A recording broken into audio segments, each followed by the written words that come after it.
ओम श्री गणेशाय नमः। श्री शिव महापुराण रुद्र संहिता कुमारखंड 13वां अध्याय। इस अध्याय में हम जानेंगे गणेश उत्पत्ति का आख्यान, पार्वती का अपने पुत्र गणेश को अपने द्वार पर नियुक्त करना, शिव और गणेश का वार्तालाप। सूत जी बोले, तारक के शत्रु कुमार के अद्भुत तथा उत्तम चरित्र को सुनकर प्रसन्न हुए नारद जी ने ब्रह्मा जी से प्रीति पूर्वक पूछा। नारद जी बोले, हे देव देव, हे प्रजानाथ, हे शिव ज्ञान निधे, मैंने आपसे कार्तिकेय का अमृत से भी उत्तम चरित्र सुना। अब मैं गणेश जी का उत्तम चरित्र सुनना चाहता हूँ। उनका जन्म एवं चरित्र अत्यंत दिव्य तथा सभी मंगलों का भी मंगल करने वाला है। सूत जी बोले, उन महामुनि नारद का यह वचन सुनकर ब्रह्मा जी प्रसन्नचित्त हो गए और शिव जी का स्मरण करते हुए कहने लगे। ब्रह्मा जी बोले, कल्प के भेद से गणेश जी का जन्म ब्रह्मा जी से भी पहले का कहा गया है। एक समय शनि की दृष्टि पड़ने से उनका सिर कट गया और उस पर हाथी का सिर जोड़ दिया गया। अब मैं श्वेत कल्प में जिस प्रकार गणेश जी का जन्म हुआ था उसे कह रहा हूँ, जिसमें कृपालु शंकर जी के द्वारा उनका शिरश्छेदन किया गया था।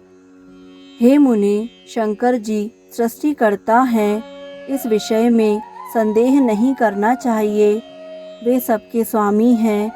वे शिव सगुण होते हुए भी निर्गुण हैं। हे मुनि श्रेष्ठ, उनकी लीला से ही इस विश्व का सृजन, पालन तथा संहार होता है। अब आदर पूर्वक प्रस्तुत चरित्र सुनिए। शिव जी के विवाह के उपरांत कैलाश चले जाने पर कुछ समय के बाद गणेश जी का जन्म हुआ। किसी समय पार्वती की सखियां जया तथा विजया पार्वती के साथ मिलकर विचार करने लगीं। शिव जी की आज्ञा में रहने वाले नंदी, भृंगी आदि अनेक और असंख्य प्रमथ गण हैं।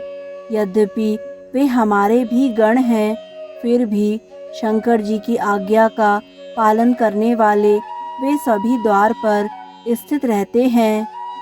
स्वतंत्र रूप से हमारा कोई भी गण नहीं है। यद्यपि वे सब हमारे भी हैं, किंतु हमारा मन उनसे नहीं मिलता है। इसीलिए हे अनघे, हमारा भी कोई स्वतंत्र गण होना चाहिए। अतः आप ऐसे एक गण की रचना कीजिए। ब्रह्मा जी बोले, जब सखियों ने यह उत्तम वचन पार्वती से कहा, तब उन्होंने उसमें अपना हित मान लिया और वे वैसा करने का प्रयत्न करने लगीं। इसके बाद किसी समय जब पार्वती जी स्नान कर रही थीं, उसी समय द्वार पर बैठे नंदी को डांटकर शंकर जी भीतर चले आए। शिव जी को असमय में आता हुआ देखकर स्नान करती हुई वे सुंदरी जगदम्बा लज्जित होकर उठ गईं। उस समय अत्यंत कौतुक से युक्त पार्वती को सखियों के द्वारा कहा गया वह वचन अत्यंत हितकारी तथा सुखदायक प्रतीत हुआ। इसके बाद कुछ समय बीतने पर परमाया परमेश्वरी पार्वती ने मन में विचार किया कि मेरा भी कोई ऐसा सेवक होना चाहिए जो श्रेष्ठ हो तथा योग्य हो और मेरी आज्ञा के बिना रेखा मात्र भी इधर से उधर विचलित ना हो। इस प्रकार विचार कर उन देवी ने अपने शरीर के मैल से सर्वलक्षण संपन्न, शरीर के सभी अवयवों से सर्वथा निर्दोष, समस्त सुंदर अंगों वाले, विशाल सर्वशोभा संपन्न एवं महाबली तथा पराक्रमी पुरुष का निर्माण किया। पार्वती ने उसे नाना प्रकार के वस्त्र, अनेक प्रकार के अलंकार तथा अनेक उत्तम आशीर्वाद देकर कहा, तुम मेरे पुत्र हो, तुम ही मेरे हो और यहाँ कोई दूसरा मेरा नहीं है। इस प्रकार कहे जाने पर उस पुरुष ने पार्वती को नमस्कार करके कहा।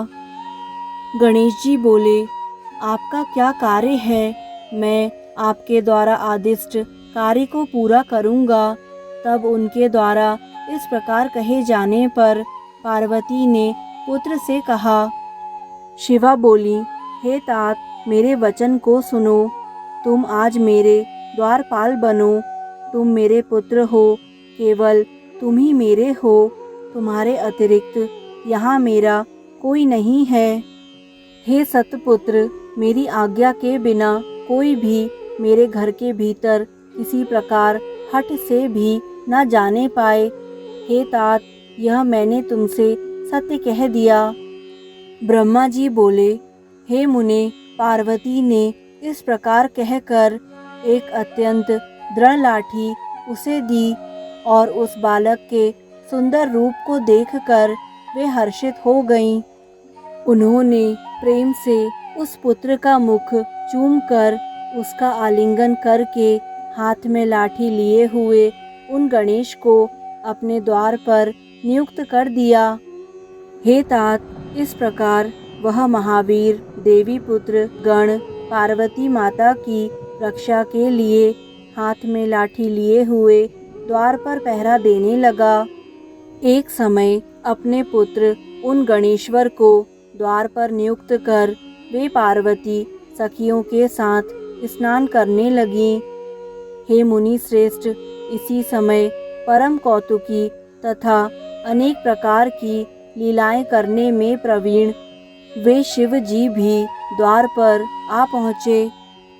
तब गणेश ने उन शिव जी को बिना पहचाने कहा, हे देव, इस समय माता की आज्ञा के बिना आप भीतर नहीं जा सकते। माता जी स्नान कर रही हैं। कहाँ चले जा रहे हैं? इस समय यहाँ से चले जाइए। इस प्रकार कहकर गणेश ने उन्हें रोकने के लिए अपनी लाठी उठा ली। उसे देखकर शिवजी बोले, हे मूर्ख, तुम किसे मना कर रहे हो? हे दुर्बुद्धे, तुम मुझे नहीं जानते।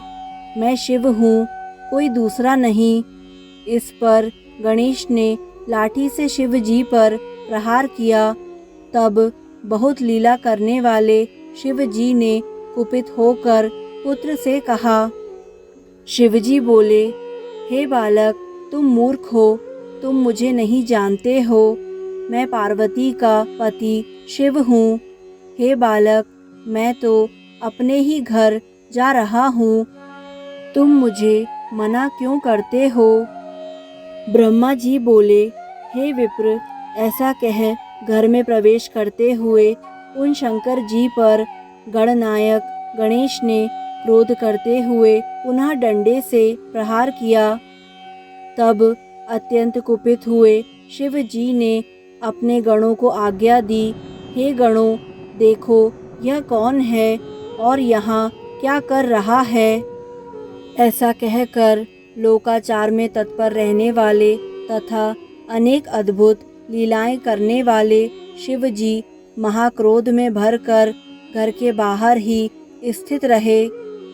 इस प्रकार श्री शिव महापुराण के अंतर्गत द्वितीय रुद्र संहिता के चतुर्थ कुमार खंड में गणेशोत्पत्ति वर्णन नामक 13वां अध्याय पूर्ण हुआ। दोस्तों, आगे आने वाले सभी अध्यायों को निरंतर सुनने के लिए हमारे YouTube चैनल आध्यात्मिक कथाएं को लाइक करें, सब्सक्राइब करें और बेल आइकन पर प्रेस करें। धन्यवाद।